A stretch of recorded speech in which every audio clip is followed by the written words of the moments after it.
go back, they would join. Yeah, Jamie. She's in there.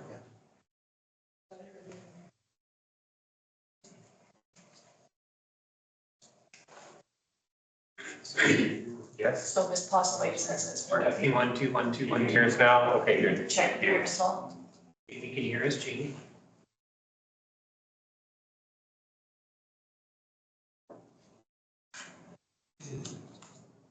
Jamie, are you picking us up? Can you hear us? You're muted at the moment.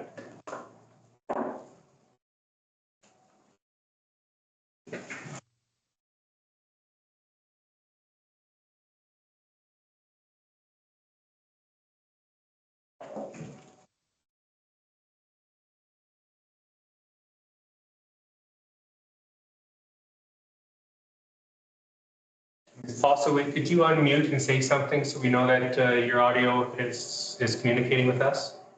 Yes, my audio is working now. I know that Marisol's was not, but she's back on. So hopefully she's in to audio, but I can hear you great now.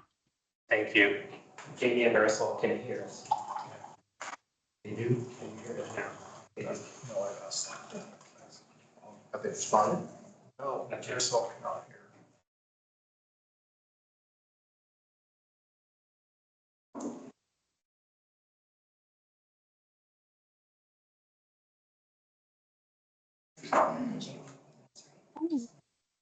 There we go. All right, is that you there? That's Marisol. I hear you now. Yep, sorry. Okay, we're all good then. Thank you. Jamie, can you hear? She's not on, she must have logged out. She'll come back in. She's probably going to come back in. All right, well, let's proceed. Thank you.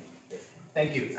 Trustee Hickman, you were making the comment about the prospects of getting something exempted from the ALR. Are there other questions or comments, trustees? Remember that the thrust of Ms. Misovich's letter was to seek our support for this project. As it is. Trustee Hickman. Considering what Secretary Treasurer Reid said with regards to the trail not even planned to be connected to Central Saanich Road, I don't see where the benefit to students using that path to get to school is risen.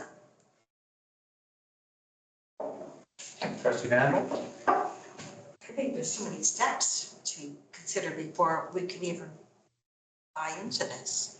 Trustee Barney.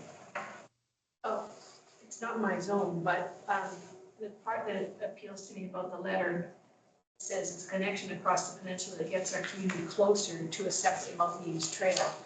I think the more that we can have things in our districts, zonal areas that encourage walking, encourage active transportation, I think I lean on to that side. I lean that way. And it seems to me that what this letter is trying to get is support more or less in principle for the notion rather than perhaps a specific objective. And I would be in favor of supporting community actions that provide additional opportunities for active transportation and or physical exercise. Trustee Simpson. Well, I agree with Trustee McMurphy.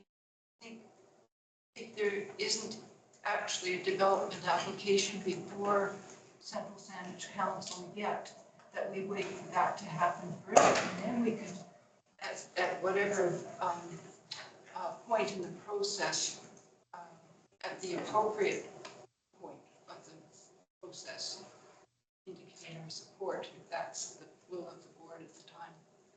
So it may be appropriate for there to be a motion put on the floor about postponing consideration to a certain point or revisiting at a certain point. I worry only, Trustee Stelzer, that if we don't do something concrete with it, it'll just drift away and we won't get it where we can because we have lots of evidence. But that's just a suggestion from me. Trustee McMurphy? Well, what about something, this is not a formal motion, I'm just trying it out. What about something that that would say the board would support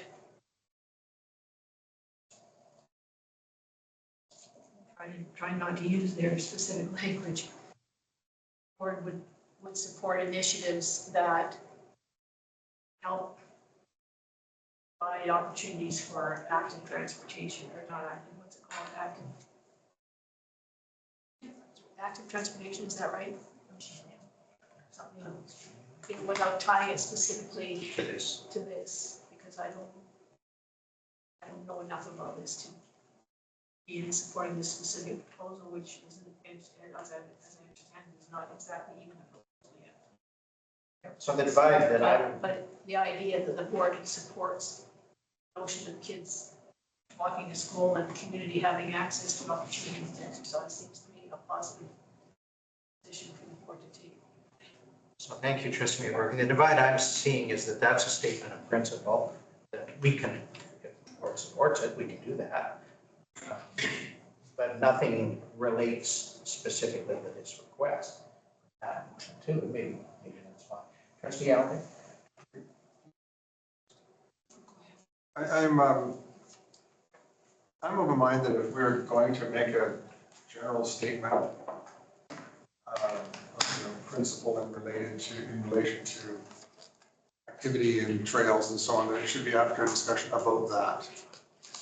That we should put that on a future agenda, out of which may come a motion that speaks to the board's wishes in regard to active transportation and trail systems and everything else, rather than doing that in response to a very specific request. I'd be more inclined to support a motion that speaks of considering the matter raised by Ms. Mixer at a future date.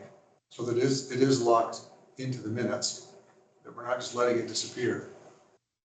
But it's very general in terms of considering it at a future date. And then maybe diarising for a future committee meeting, a conversation about how we feel about and a statement we'd like to make about active transportation, trail systems, etc. All right, so Trustee Elder, that leads me to invite you to make a motion. That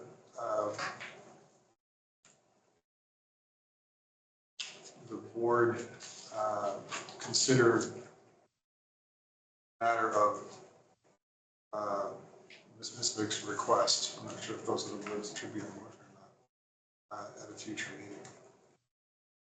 Second by Trustee McMurphy. Discussion about that, Trustee Hickman?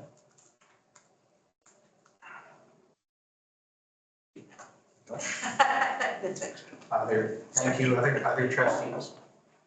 And just so I'm clear, as chair, Trustee Elder, this motion is intended to reflect its consideration in the minutes. So that we have that record. But that there be a separate initiative about bringing it back to us at some point.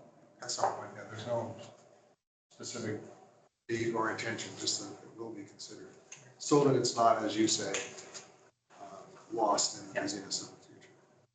All right, thank you. Further discussion, Trustee Reed. Mr. Reed, Secretary Treasurer. Not yet.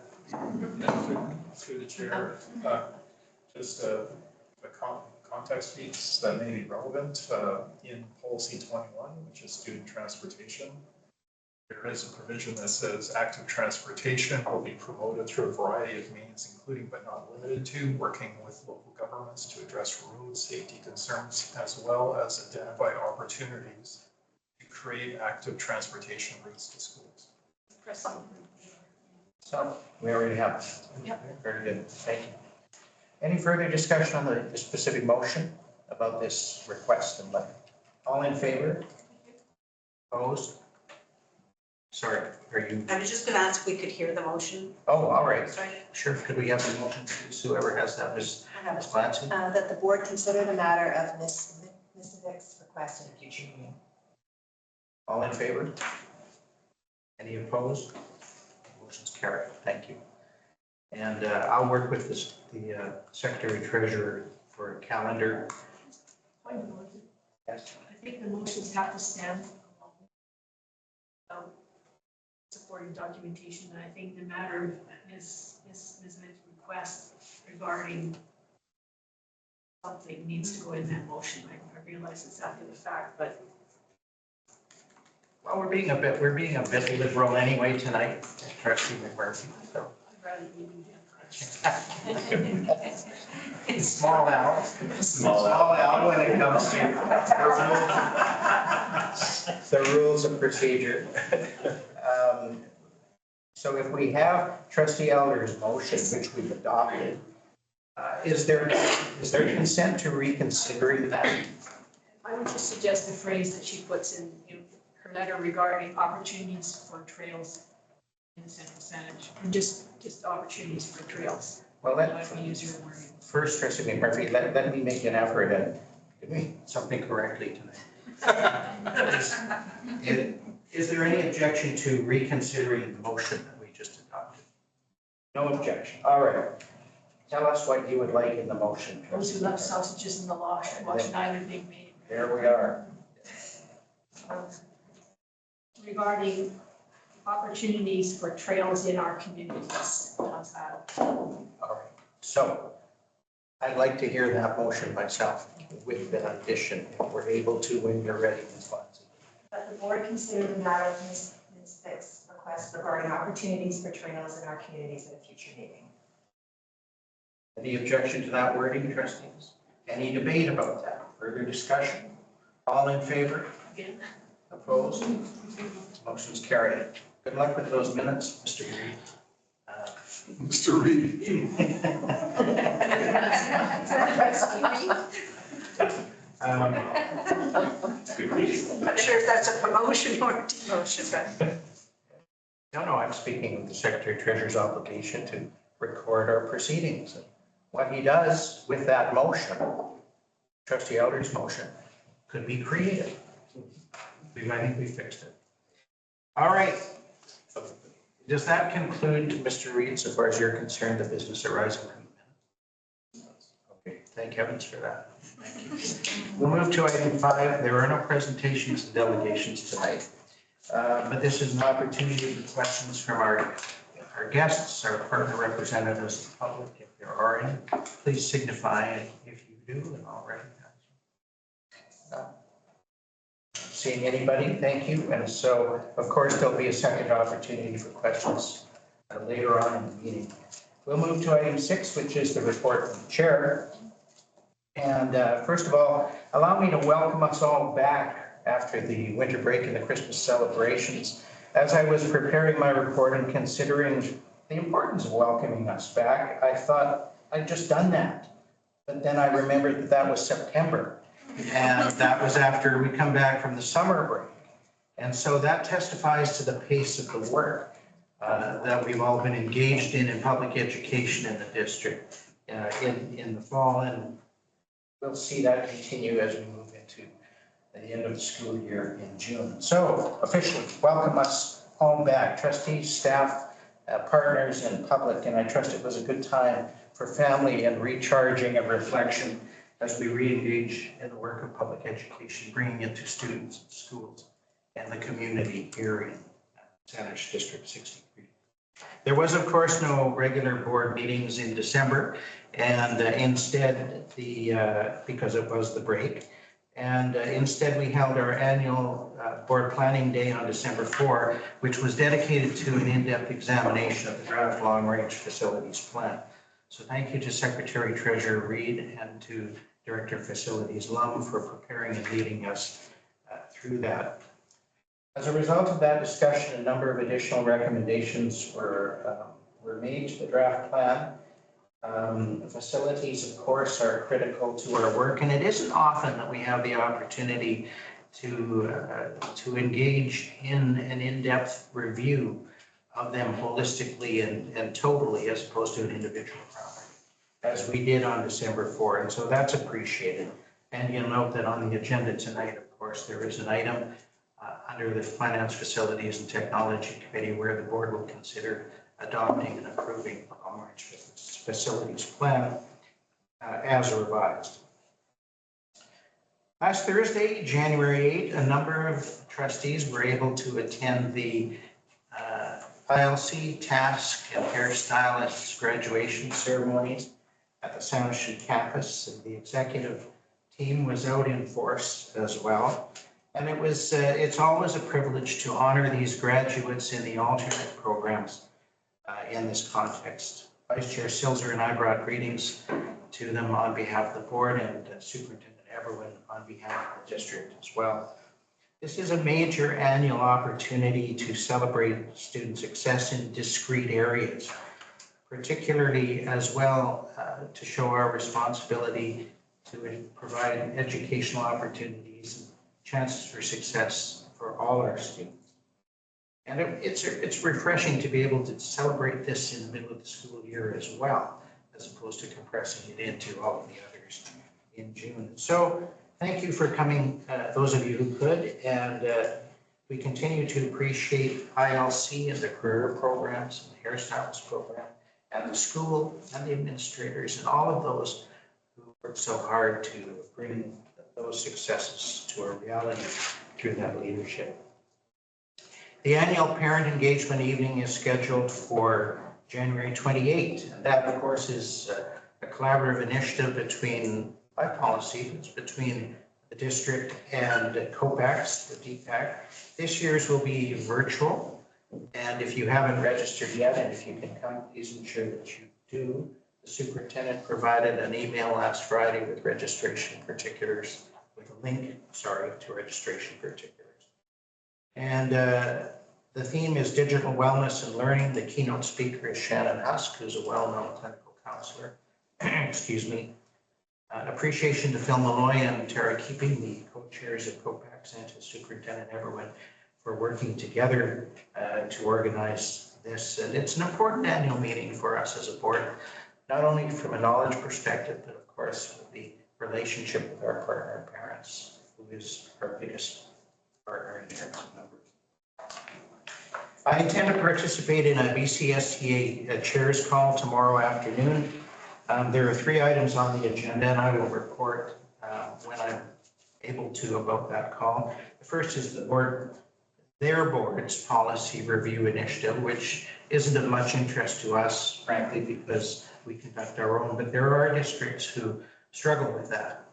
And this initiative has been to assist those boards in a process of policy review in their own districts. Second, there'll be an update on trustee election planning. I have no idea what that means. Hopefully I'll have a better idea tomorrow. That's the election, of course, of October 2026. And typically, I know that BCSTA encourages recruitment, particularly in the face of some retirements. So we'll see what that's all about. And then third, and this is interesting, the report on regional representation on the BCSTA Provincial Board is also going to be discussed. That was released last week. I don't know if anybody other than I had a chance to have a look at it.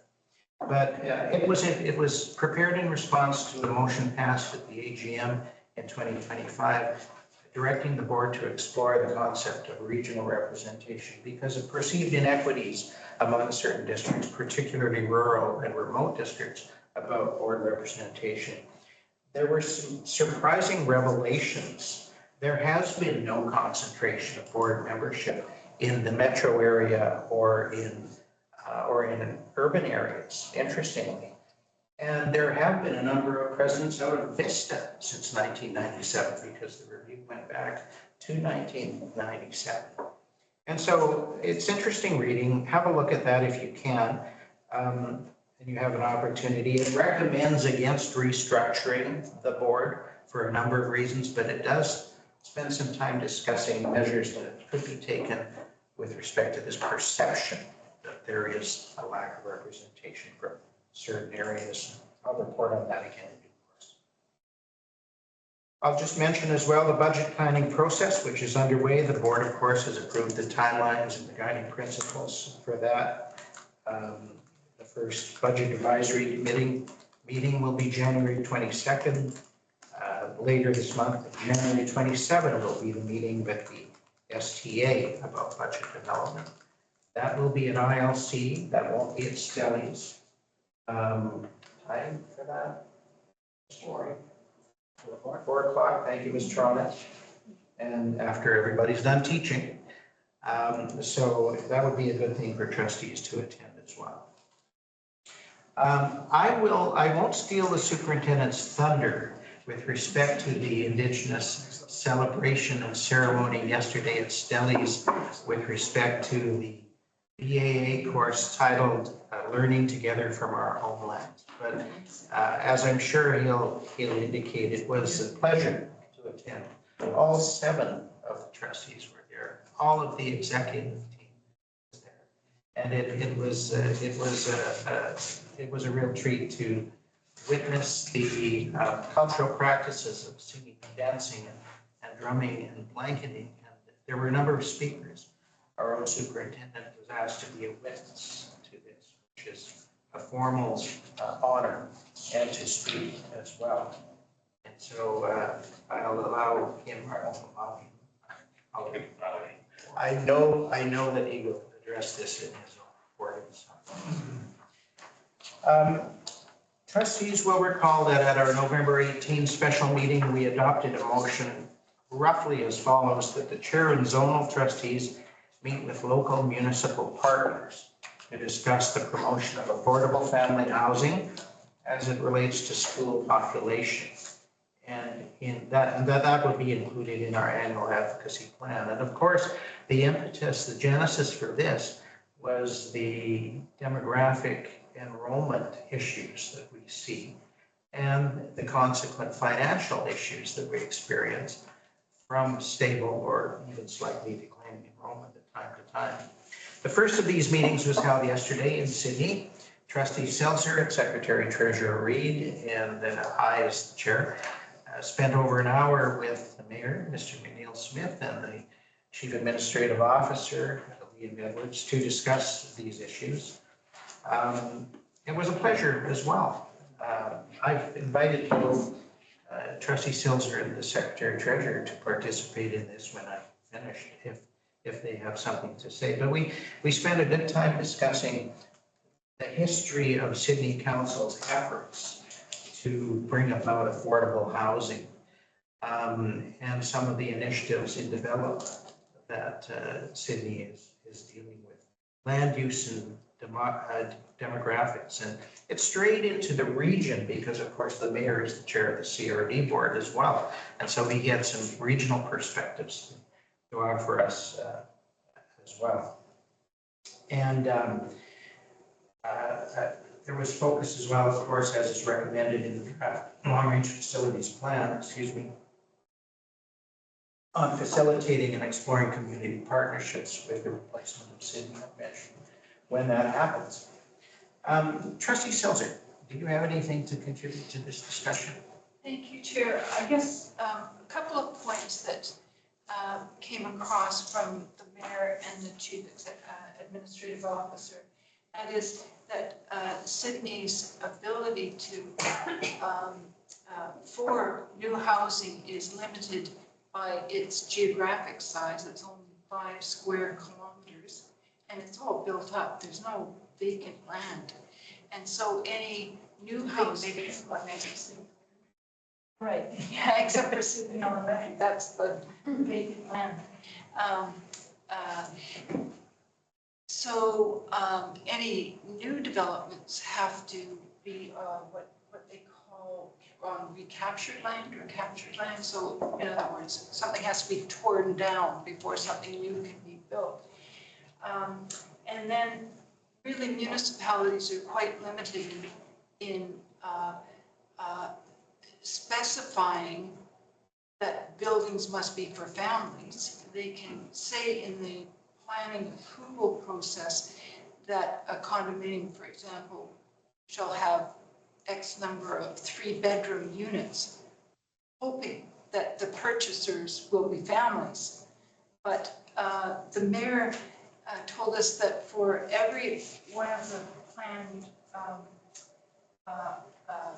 developments, he does a walkthrough to make sure that the conditions of the build have been complied with.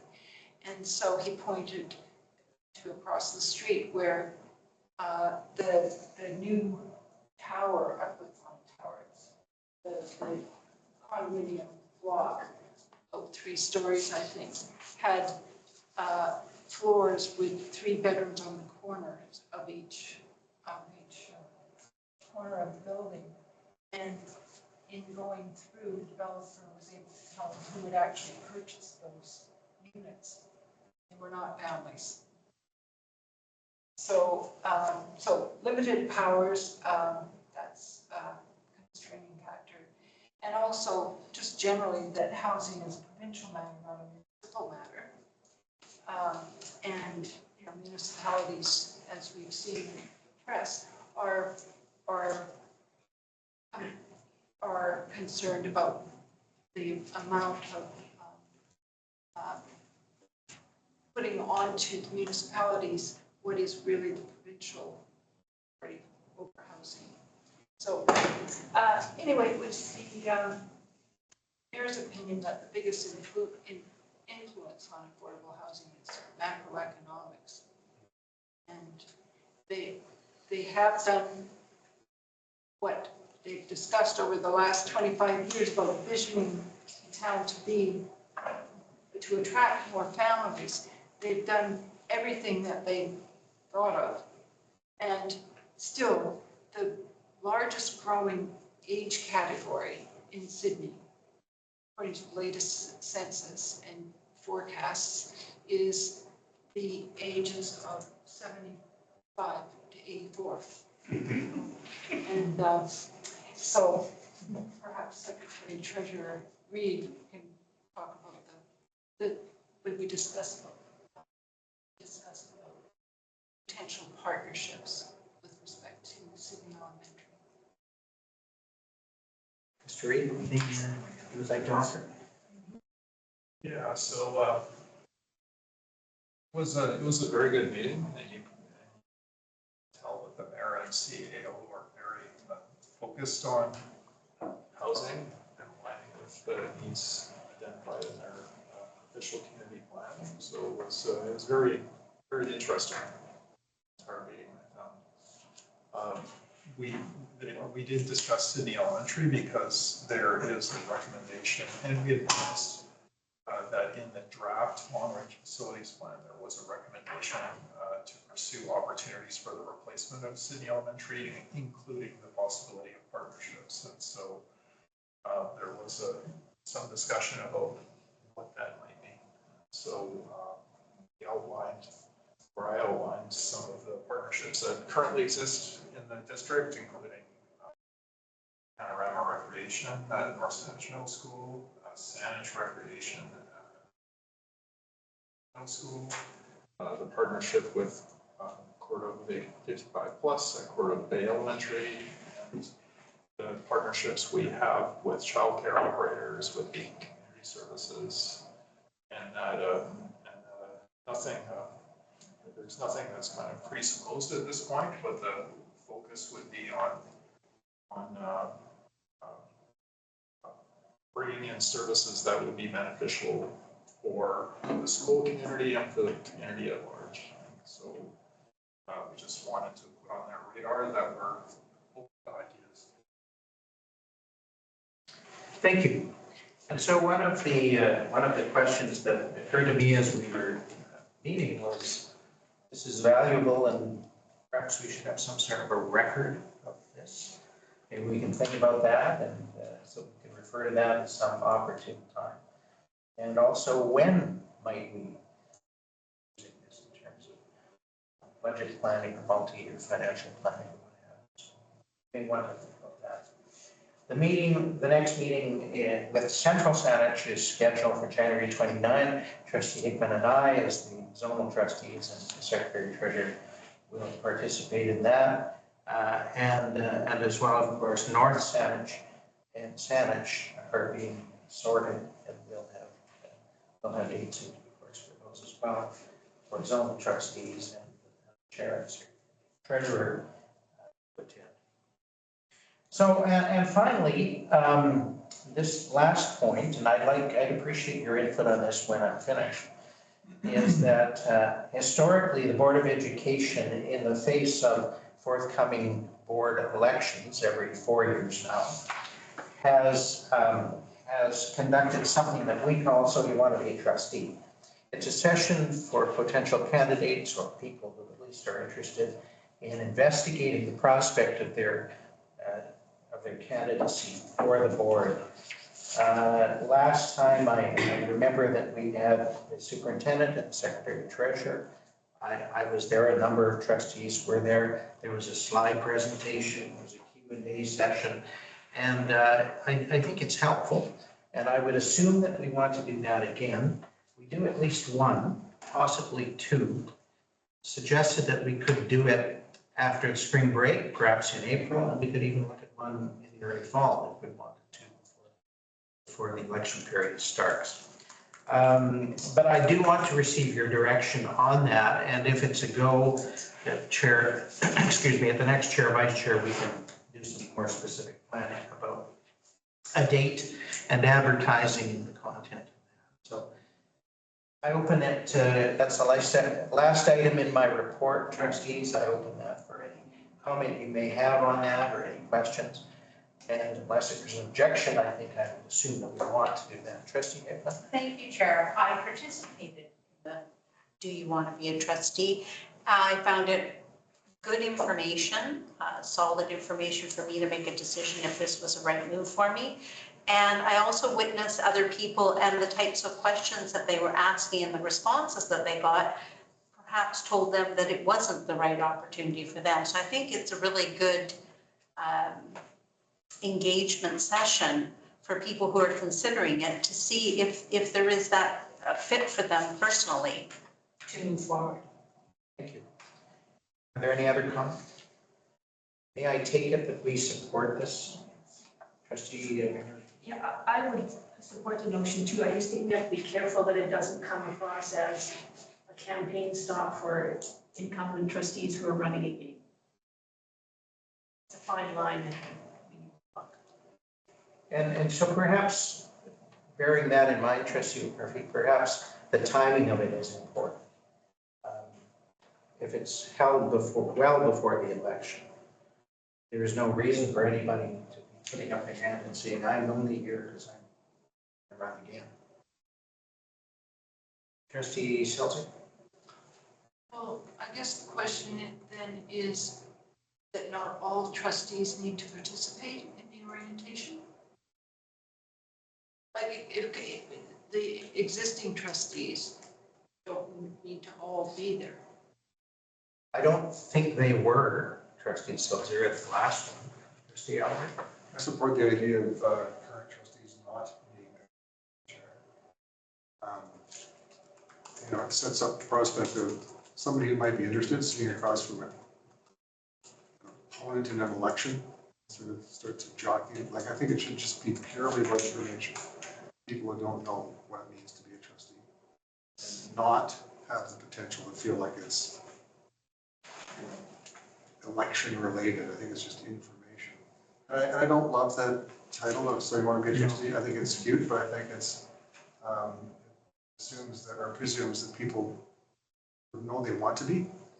I think it should be framed more as a information session for people considering running for school board, like something that just says what it is, by way of information for people who might want to be, or who may be interested and want to have better information.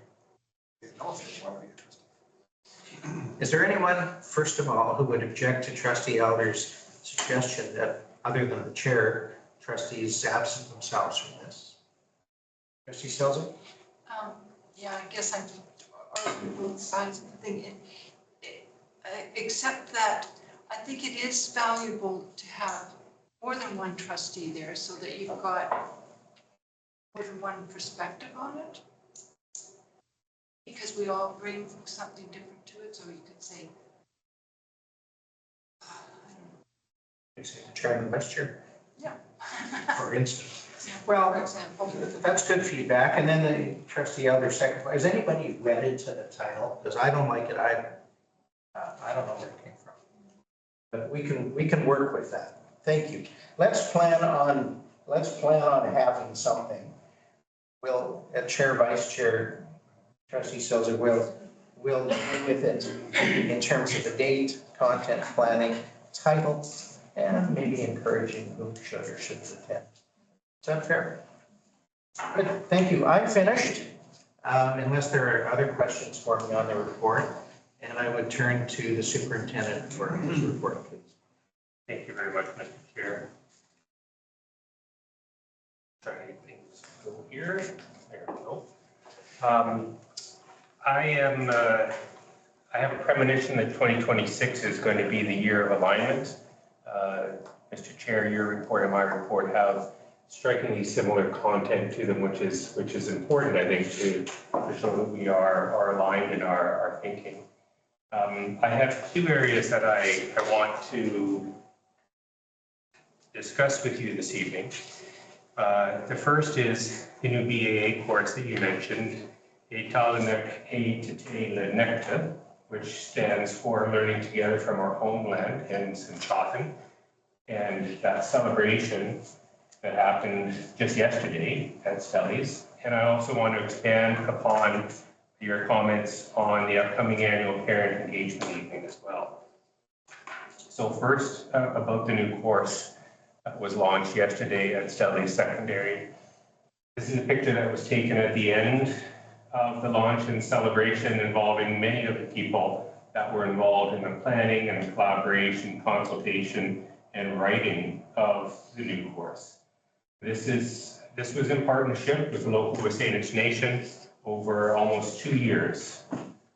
It started back in the 2023-24 school year, where our student voice sessions revealed a strong interest of students to learn more about their culture, to learn more about the local history and traditions and language of the people that have lived here since time immemorial. And that was the impetus to begin the conversations and the planning for this important new course within the Saanich School District.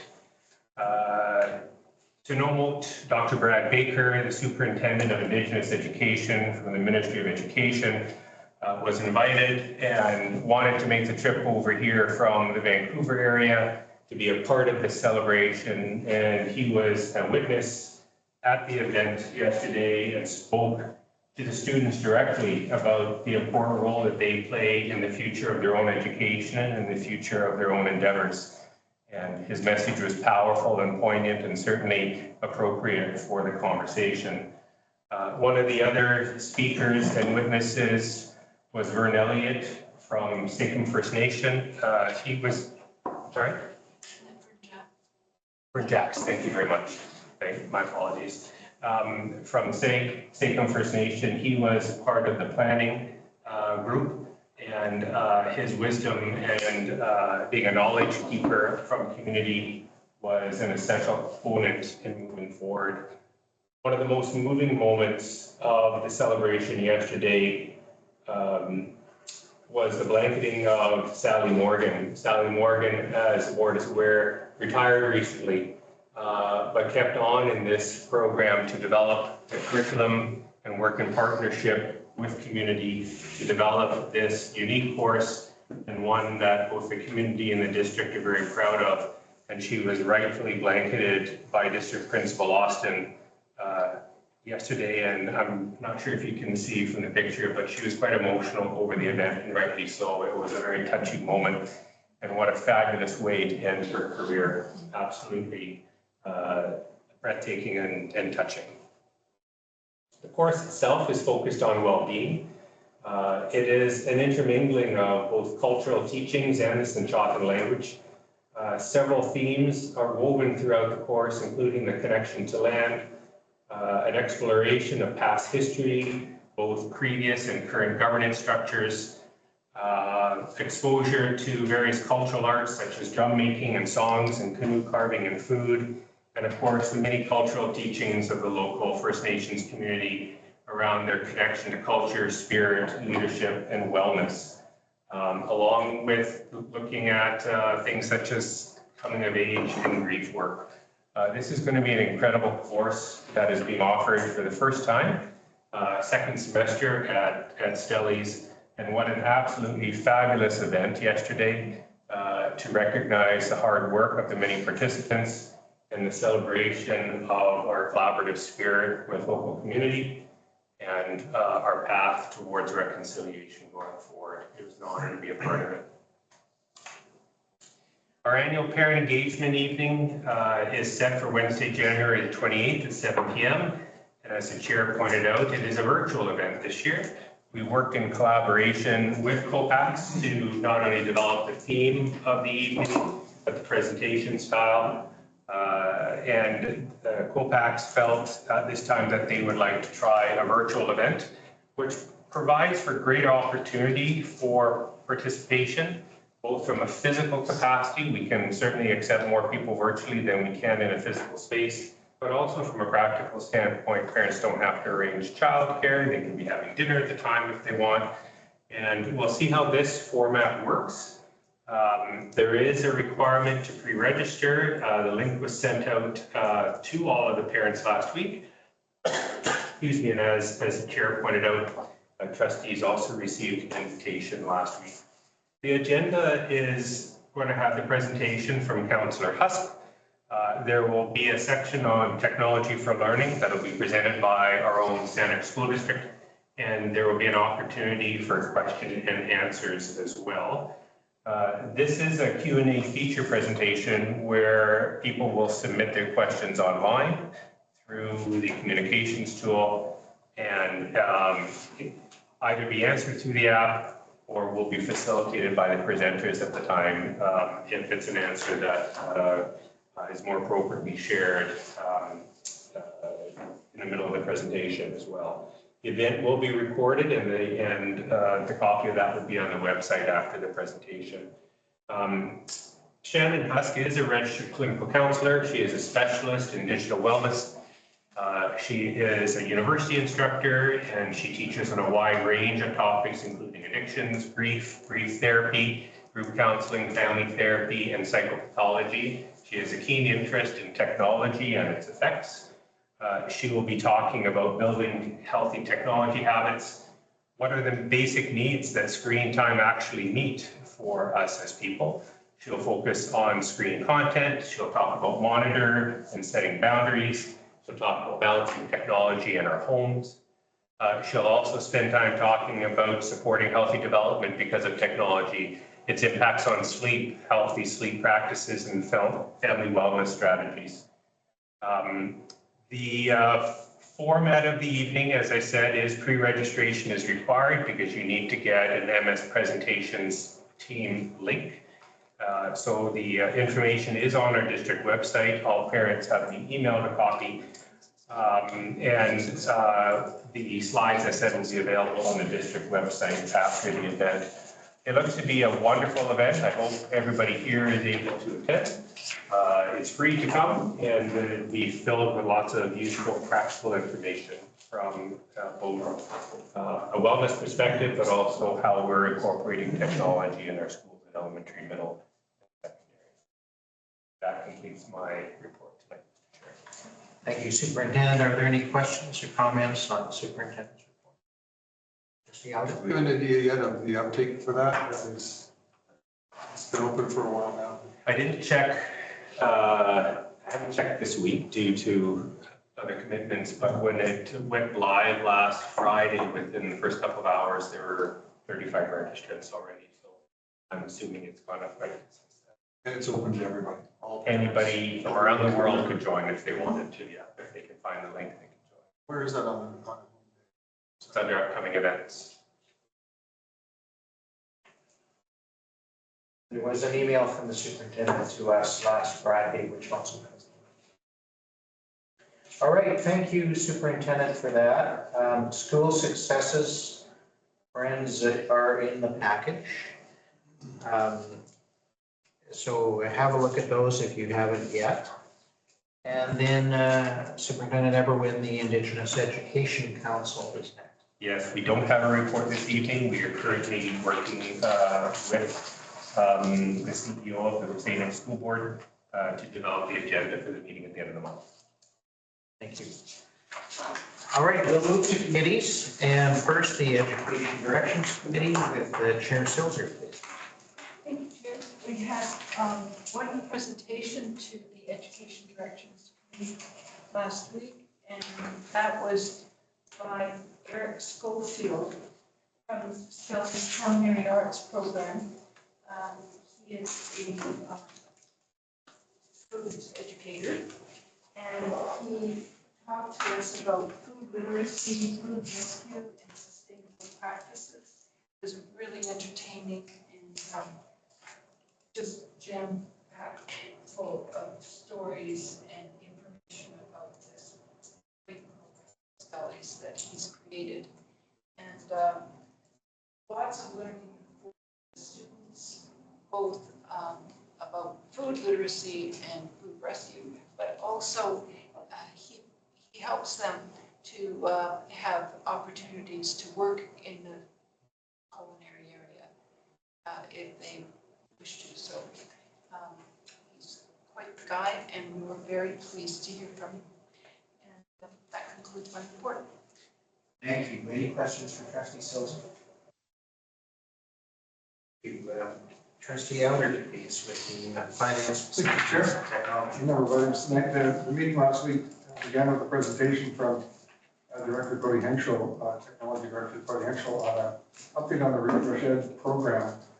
And while it was rather technical in nature, I think we're all reminded that the purpose of having technology in our schools that needs to be supported in the ways he described is purely to support and enhance student learning, supports for learners, supports for teaching, operational supports for the school district, and the importance of the technology infrastructure being robust and safe and strong can't be overstated. And in that regard, Director Henschel focused on really three things in this update. One is security, internal and external, with the requirement for staff training online and multi-factor authentication. And then a very interesting update on threats from outside, and the number of times I thought it was just a few here and there, but it's a constant series of attacks on our systems, as there are all systems all around the world.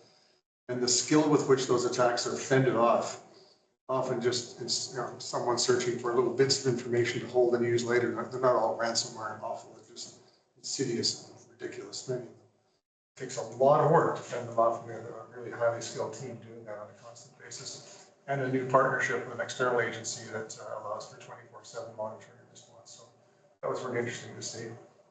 Another update on the support systems within our school district and the number of tech experts we have on staff, how many calls they respond to and the kinds of things they do in response to those help requests, but also their work in general, which was really good to know and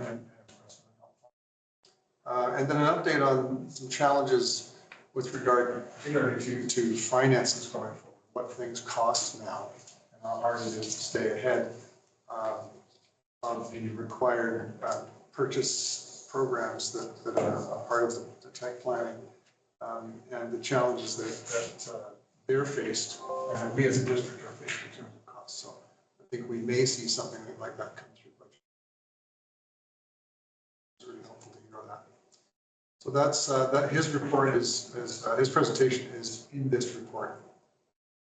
And I'm not sure if through your chair if anybody has any comments or questions about the Refresh Ed update that we received. Trustee Hickman. I just want to say that I was the lucky recipient of the help team's support when I could not get through the email on my laptop. New cell phone. Who knew? They help you out, back in. It's lovely. Seamless. They're very gracious in that they should be worried about bigger things and they'll tend to the smallest request and do so patiently and with real care. Items for recommendation, I'll put the motion on the floor and then I'll speak to it first. Staff recommendation came to us that we were bringing forward to the board. But the board, I move that the board approve the 2026 long-range facilities plan.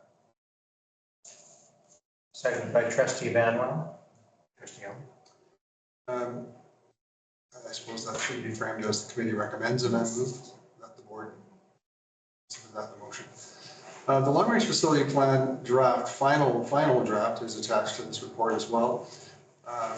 It has a number of sections within it that talk about our schools and the facilities and all of their conditions, as well as the community, the nature of the communities that we serve, which speaks to demographics and where our communities are going. Enrollment projections that include enrollments through 2033 for all of our schools and therefore for all of our zones to get a sense of where the pressures might be going forward.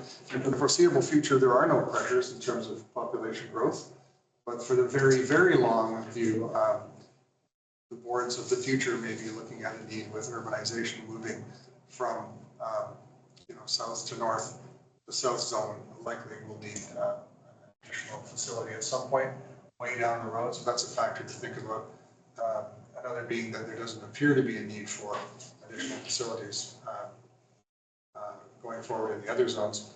However, the plan does present some key challenges starting on page 33 of the report, page 51 of the FF&T report tonight. That speak to the 4 areas of aging facilities, support for ILC and size, modern, flexible, culturally relevant learning environments, and adaptation to climate change. And there is a series of recommendations included on page 38, which is, I think, page 56 of the FF&T report. And those recommendations have been discussed at length for quite some time now. I don't think they need a lot more discussion tonight, so I'll just leave it at the notion that the committee has brought this forward for adoption as the 2026 long-range facility plan, inclusive of those recommendations found at the end. Thank you. Trustees, questions, comments, discussion on the motion? All right, I'll put the question on. In favor? Opposed? Motion's carried. The next item, the committee recommends and I move that the board approve in principle the proposed volleyball facility at Claremont Secondary School with final approval to occur following finalization of the agreement with the District of Saanich and approval. Seconded by Trustee McMurphy. Fully discussed over a period of time now, a series of meetings, and I think the materials that are in front of the board now are of a form where we should feel comfortable as a board proceeding, knowing that there are some steps yet to take, providing the approval in principle allows the Secretary Treasurer to continue with and hopefully conclude negotiations. Comments, debate, discussion? All in favor? Opposed? Carried.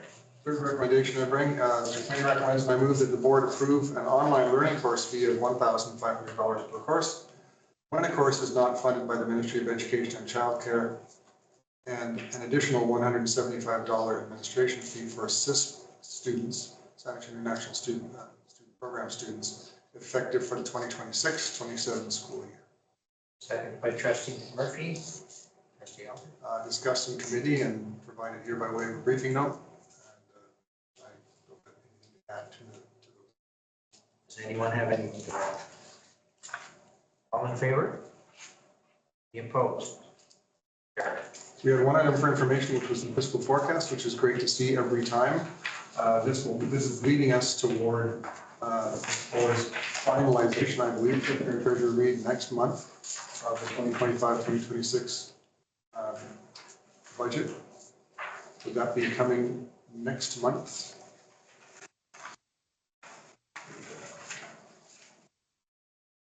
So well, I'm just going to get the plan of the board pass and approving the budget in a final way.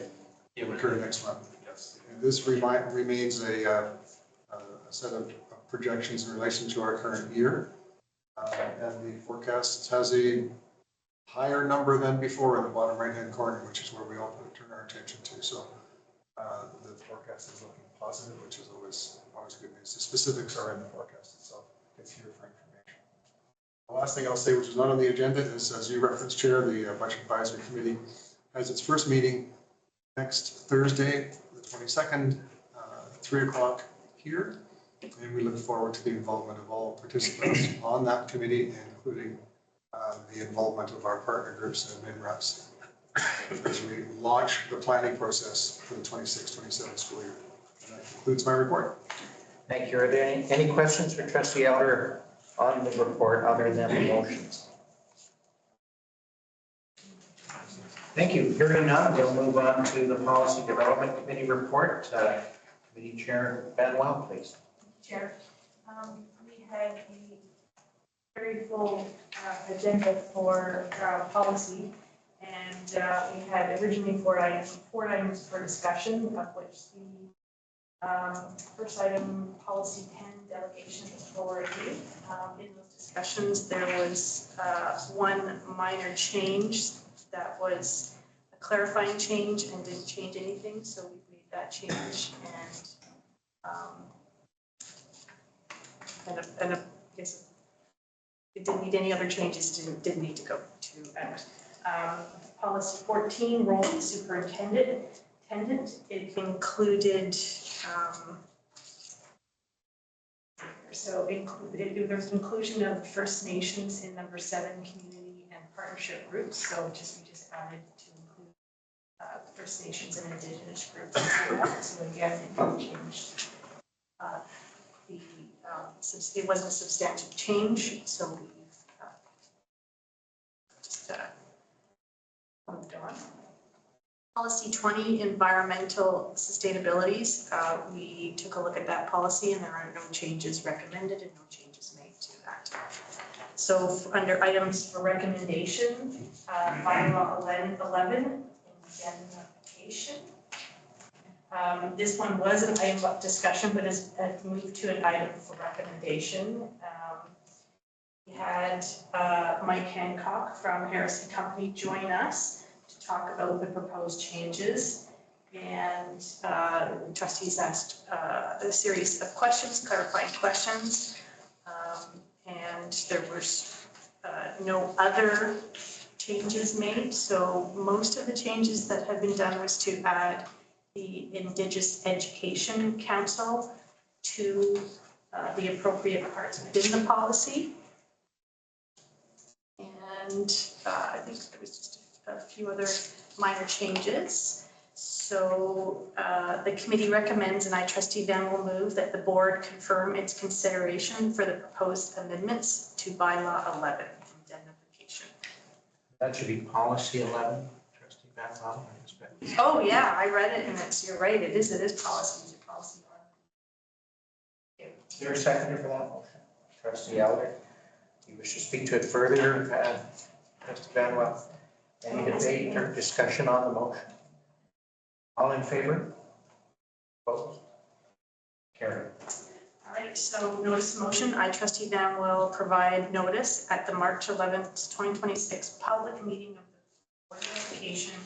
I will move the following motion, that revisions to policy 11, indemnification, be approved. Thank you.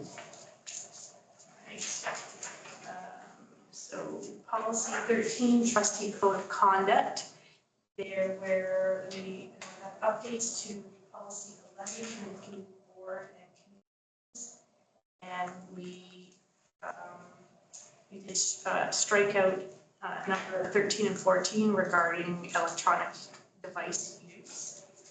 So motion as the required notice of motion has been provided on October 14th, 2025. I, Trustee Van, will move that revisions to policy 13, trustee code of conduct be. Is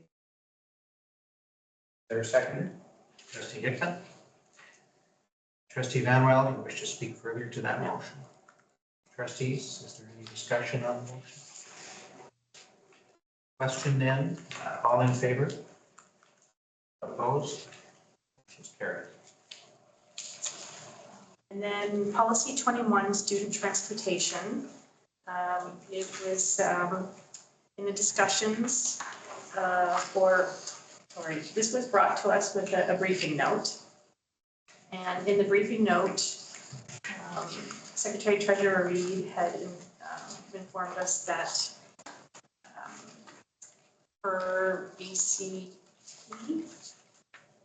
sorry, let me just get this. There was clarifying that the transportation service for First Nation students living on reserve is in addition to the core transportation service provided by policy 21. So the proposed change will provide flexibility needed to provide both the transportation of students to and from their nearest catchment schools and transportation service for First Nation students living on reserve. So this was clarification as well. We had discussions about changing the policy in number 10. So the original proposal was riders will be charged a registration fee. It was suggested that we change that to transportation fee. No, that's not right. Did I get that wrong? That riders would be charged. Oh, it was suggested that sorry.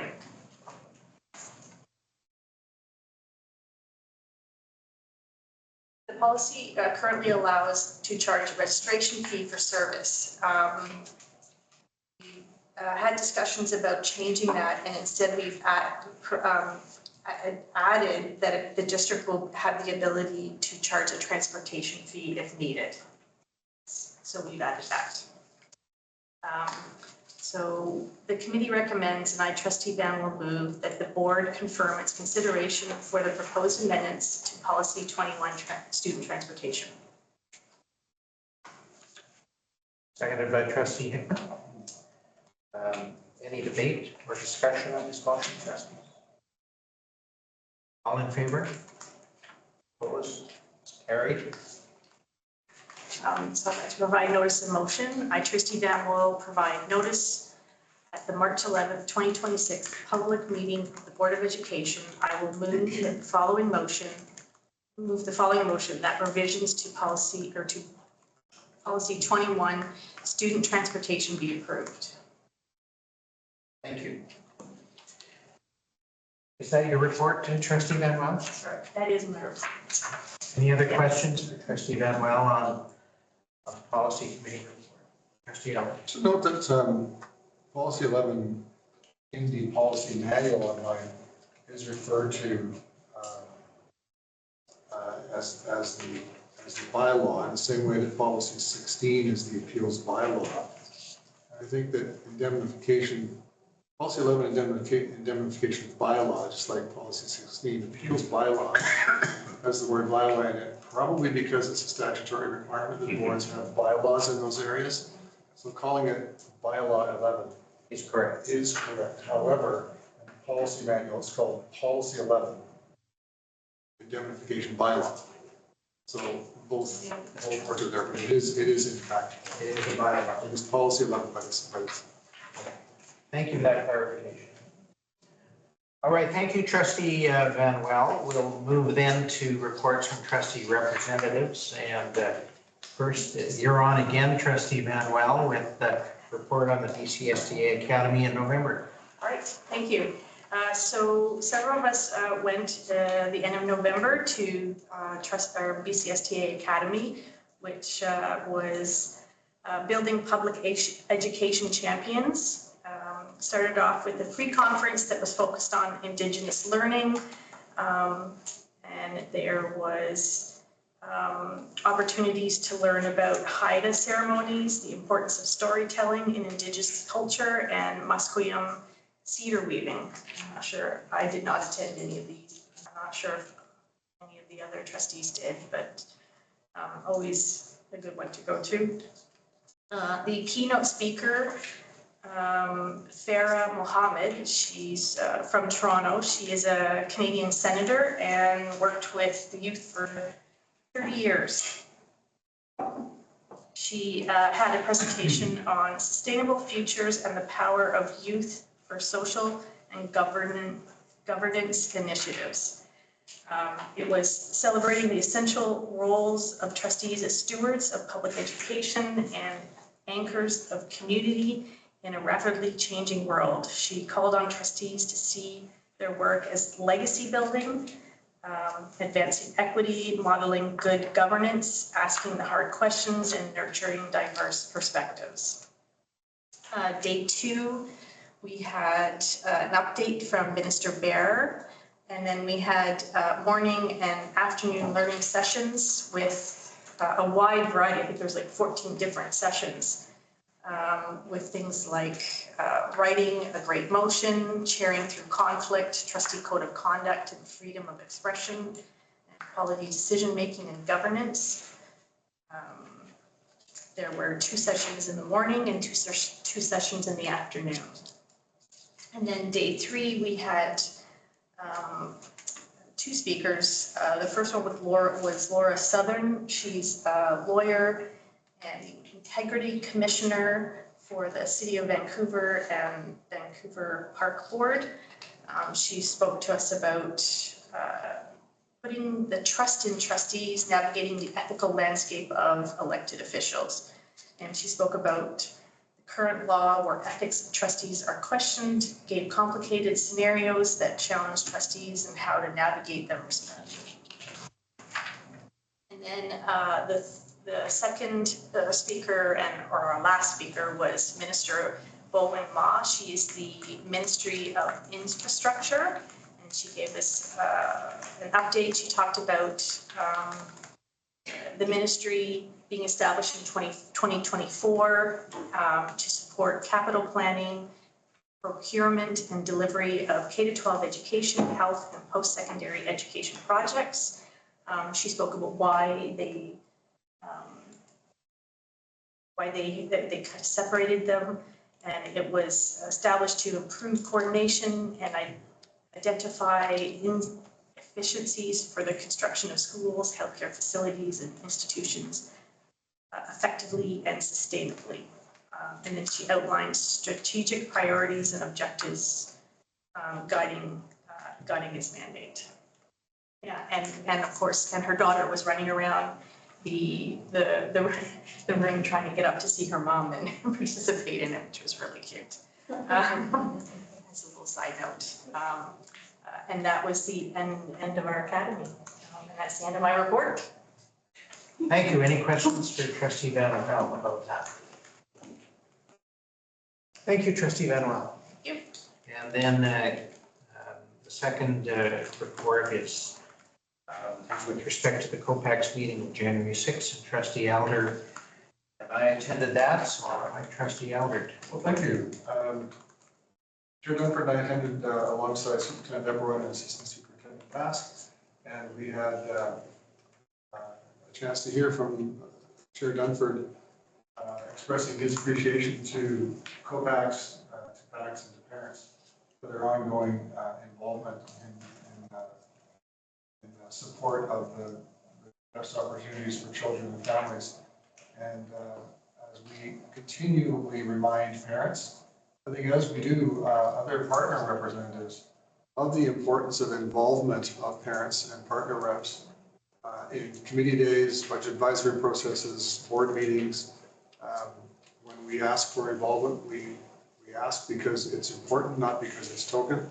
And the more we can reinforce that message, the better. And Chair Dunford did a very nice job of doing that. I provided an overview of the budget planning process, including the importance of the parent involvement in the Budget Advisory Committee, starting with next week's meeting. So hopefully we'll have the usual robust representation from parents and partners in that. Assistant Superintendent Pass provided a really thoughtful and insightful and appreciated overview of some data that continues to emerge in support of the Enhancing Student Learning report. It was clear, it was concise, it was positive, although it acknowledged where we have challenges, what they are, and what's being done about them.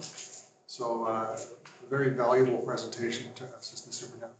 Thank you for that. Thank you for parents that night. It was a most enjoyable evening, as always. I think your presentation was the Assistant Superintendent's presentation, right? I just mentioned the parent engagement evening for about 10 I knew seconds. there was something. That's 10 seconds of the evening. The superintendent spoke of the partnership and preparing for and the importance of the upcoming parent engagement. Thank you. Thank you, Trustee Elder. Any questions for Trustee Elder about that? All right, thank you. So we have one item of correspondence, the order of December 3 from the District of Lawrence Saanich, which simply advises us of the appointment of councillors DeBattista and McClintock as liaison members to this board. Assume there's no comment or discussion about that. And then finally, not finally, but close to finally, is the second opportunity for question period from our guests and partner representatives. If there are. Right, thank you. Moving then to item 17, which is an information item, Administrative Procedure 174, and I'll invite the superintendent to comment on that. Thank you very much, Mr. Chair. We, on a very rare occasion, have application to have a formal assistance dog to support students with their learning accessibility, and we didn't have an admin procedure for that. So I tasked the Assistant Superintendent Westhaver with constructing an admin procedure that would follow industry expectations around the province, but also ensure flexibility on the part of the district to accommodate these important assistance dogs where necessary. And so the AP outlines what the expectations are for eligibility, how to apply, what the district's responsible for, what the pet owner is responsible for, and any of the operational concerns or considerations taken under effect. We don't anticipate this being actioned anytime soon, but it's good to have this in place with clear expectations. Thank you. Comments, questions? Trustee McMurphy. I must say that when I saw the headline, I didn't realize how complicated it was going to be.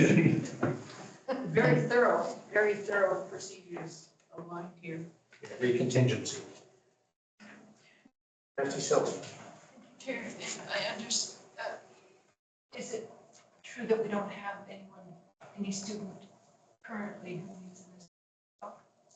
We did have one, and are they still involved in last Assistant Superintendent Westhaver? Sure. Yes, through the chair, we do, and it started the school year a little bit late. It started in later November. And this dog, his name is Len. It's at Bayside. It's families moved from Ontario. And so it coincided quite nicely with able to get some feedback from Principal Dennett as this AP was put together. But we do have one little guy who's working, as we say, transitioning just recently with the dog. So it's very timely, this AP. Anything further, Trustee Silva? Trustee Van? I really appreciated seeing this information on Service Dog. My niece is an autistic 31-year-old daughter, a person right now, and she was the first female in BC to have a national service dog, and there was nothing in place. So I think for anybody in the future who has one, the policy and procedures. Trustee Allen? Strikes me that in procedures, speaking of all of these conditions around assistance dogs, sort of suggests that this is the only way to have a dog in a school. If the dogs are free to come and go, then we might not need this. Does this imply that other than this, dogs should not be in schools? It's a great question.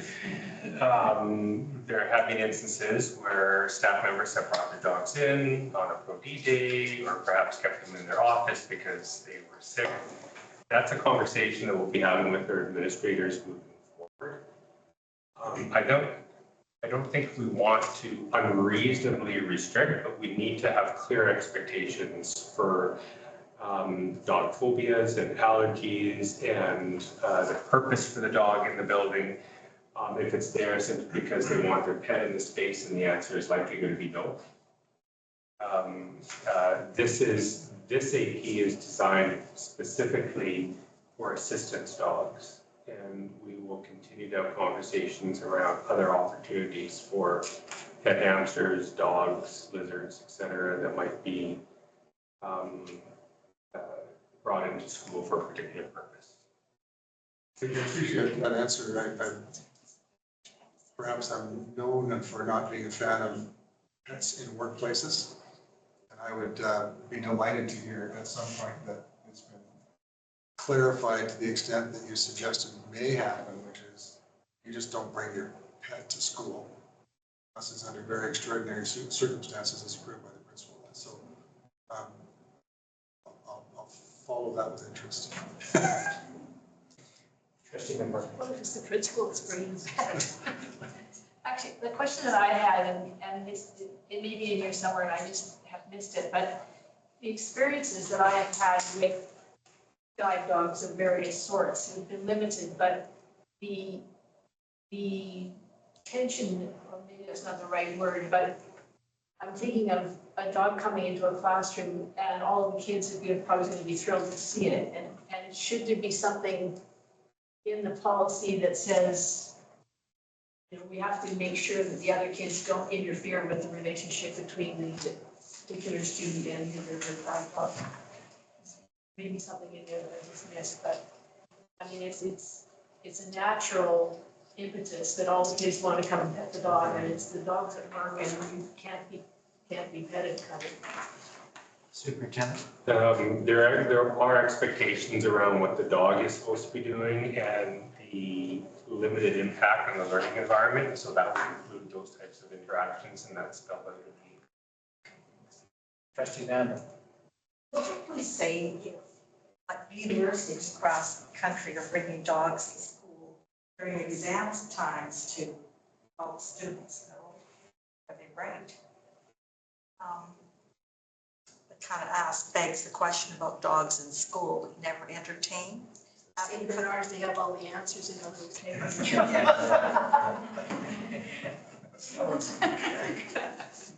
It has its purpose to lessen anxiety. Therapy dogs are not assistance We're not talking about dogs. therapy right now. And so there is no plan, nor have we been approached to have that, and I would argue that's probably not going to be happening. But again, everything has context to it. This is particular to assistance dogs. And I'm sure when we share it with administrators tomorrow, they'll have questions similar to some of the ones in service students. Mr. Rollins? I know that there are some schools who engage PASS, specific animal therapy services with their reading dogs. So is this policy applying to that, or would the board be relying on the policy of PASS in terms of their use and management of dogs that come to schools? So this admin procedure is directed towards assistance dogs that are there to support an individual student with them accessing their learning appropriately, whether it be for physical needs or cognitive and emotional needs, and they would be certified through one of the two organizations that we listed here. We, in terms of other types of dogs that might provide service, we would do that on an ad hoc basis going forward. It might result in another admin procedure coming forward in the future if we start to see a need for more clarity around it. But in that particular situation, that would be something that that organization would have to approach the school principal, and then they would involve the districts in the consideration to see what the appropriate, if there was an appropriate use for that animal. All right, thank you, Superintendent. Thank you. Thank you, Mr. Westaver. And I think we're done with the dogs. No, trustee Stewart. I have a clarifying question, because I can't believe I heard it.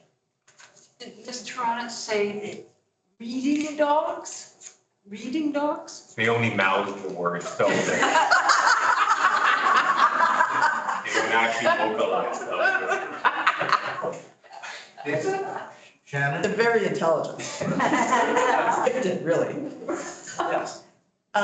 Yeah, so the PATS offers more of a therapy as opposed to assistance dog. And they come in to work with PATS, Pacific Animal Therapy Society. And yeah, they have volunteers who bring a dog in for a morning, and then kids take turns sitting and reading with the dog. Reading to the dog. Okay, dogs aren't reading. We don't know for sure. All right, enough with the dogs. I have two waiting for me at home. Thank you for that. Thank you. Pardon me? Thank you for that. That completes the agenda, trustees. Is there any objection to adjourning at this time? I declare we are adjourned. Thank you. My cousins were a welcome addition between the